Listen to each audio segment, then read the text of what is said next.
Casi 30 años y más de 1100 capítulos, con una comunidad que, lejos de agotarse, no deja de crecer. Y sé lo que muchos están pensando, sobre todo si vienen del cine más tradicional.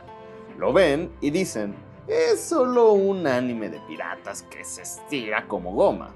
Sin embargo, si nos quitamos los prejuicios y analizamos su estructura narrativa, One Piece es probablemente, en términos de ficción, una de las construcciones de mundos más complejas que hay, siendo comparables, por ejemplo, con Dune, Canción de Hielo y Fuego, toda la Tierra Media de J.R.R. Tolkien. Pero hoy vamos a entender qué es lo que hace que One Piece funcione tan bien. ¿Cómo es posible que esta historia logre algo que muchas sagas o universos cinematográficos no han podido hacer? En la mayoría de las historias, el mundo es simplemente el fondo en el que ocurre la historia. Pero en One Piece, este mundo es el protagonista. Lo que Eiichiro Oda hace construyendo su propio universo es un ejemplo de arquitectura narrativa brillante, porque cada isla que visitan no es simplemente un escenario nuevo para pelear. Es un país con su propia geopolítica, su propia cultura, pero también con sus propias fracturas sociales. Y es que cuando en este canal analizamos dramas políticos, películas históricas o incluso historias de corrupción, normalmente hablamos de cacicazgos, manipulación mediática, desigualdad y tiranía. Y la verdad es que en One Piece, Eiichiro Oda hace exactamente lo mismo, pero con las reglas del shonen en el manga. Por ejemplo, en el arco de Arabasta, no es simplemente una aventura en el desierto, es un golpe de estado hacia un reino. Vemos como un agente externo crea una sequía artificial para hacer que el pueblo se polarice y provoque una guerra civil o una insurrección contra el rey. O por ejemplo en Dressrosa, que a simple vista es un país lleno de juguetes vivos, aquí vemos a Doflamingo como un dictador fascista que borra a cada persona que se le estorba en el camino. Y aquí viene uno de los comentarios que vemos mucho en internet, y es que One Piece no es político. ¡Claro que sí lo es! Vean los paralelismos que tiene con muchos países en el mundo real, con dictaduras reales. Simplemente en One Piece lo diluyen un poquito para que no se note tan obvia la referencia. En el cine existe el concepto del arma de Chekhov. Si muestras una pistola en el primer acto, esa pistola tiene que dispararse en el tercero. Y lo curioso es que Eiichiro Oda utiliza mucho esta regla, pero la exagera bastante. Y es que algo que te puede mostrar en el capítulo 50 va a tomar relevancia incluso 800 capítulos después. Y no es simplemente que vaya construyendo la obra conforme va desarrollando la historia. No, todo está meticulosamente planeado. Misterios fundamentales como el siglo vacío, la voluntad de los D o la figura de Joy Boy no fueron giros sacados de la manga para alargar la historia. Estuvieron planeados desde un inicio de la historia, y lo mejor es que cuando llegamos a esos giros argumentales, nos dice, tienes que regresar 700 capítulos atrás para que veas que yo siempre te lo mostré a simple vista. Mientras franquicias millonarias de Hollywood van escribiendo sus secuelas sobre la marcha, destruyendo su propia continuidad, como por ejemplo Marvel con El Hombre Hormiga. Sus primeras dos películas mantenían un tono, unos personajes, una misma historia.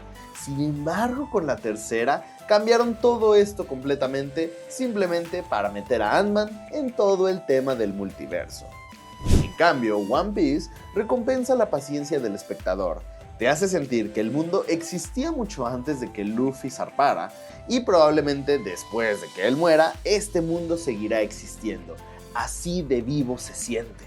Sin embargo, una estructura perfecta en una historia no sirve de nada sin corazón, sin esos feels, sin algo que te haga interesarte por estos personajes. ¿Cómo es posible que una historia con diseños de personajes tan excéntricos, ridículos y bastante caricaturescos te haga llorar por, no sé, la destrucción de un barco o, por ejemplo, la historia de un reno? La respuesta está en cómo Oda vincula la tragedia personal con temas universales.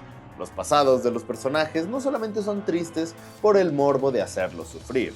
El genocidio de O'Hara en el pasado de Robin o la discriminación que sufre Chopper son tragedias que nacen del choque entre anhelo de libertad y un sistema opresivo por un gobierno, fascista.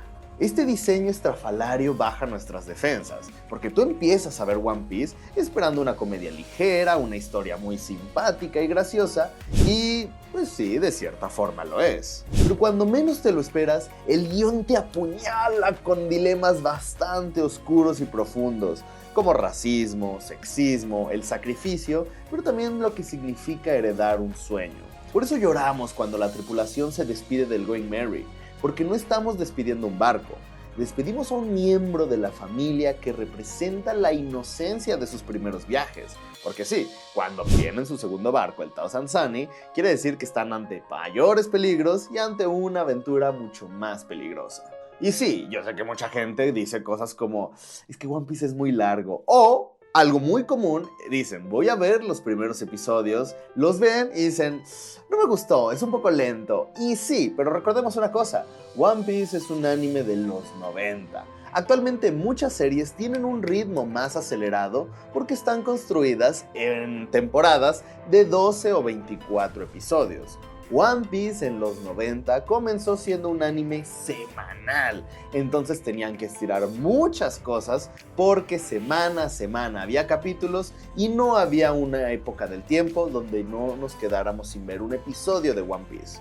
Entonces, si empiezas a ver One Piece con los primeros episodios, te enfrentarás a una obra bastante lenta porque en los 90 necesitaba ser lenta. Pero es cuando avanzas con la historia y comienzas a encariñarte con los personajes que empiezas a superar ese ritmo lento. Para concluir, One Piece no es solamente popular por sus peleas o su comedia.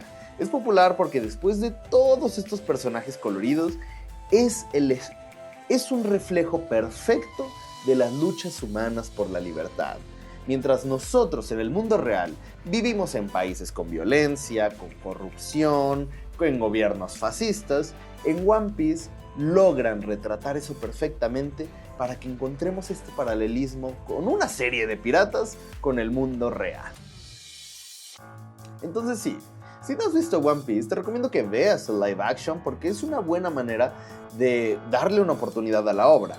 O, si quieres ver el anime, dale una oportunidad, aunque recuerden, es un anime de los 90 y tenía un ritmo y una animación muy estática. Entonces, denle su oportunidad, vayan poco a poco, porque sí, los animes actualmente van tan rápido porque están acostumbrados a sacar temporadas muy cortitas.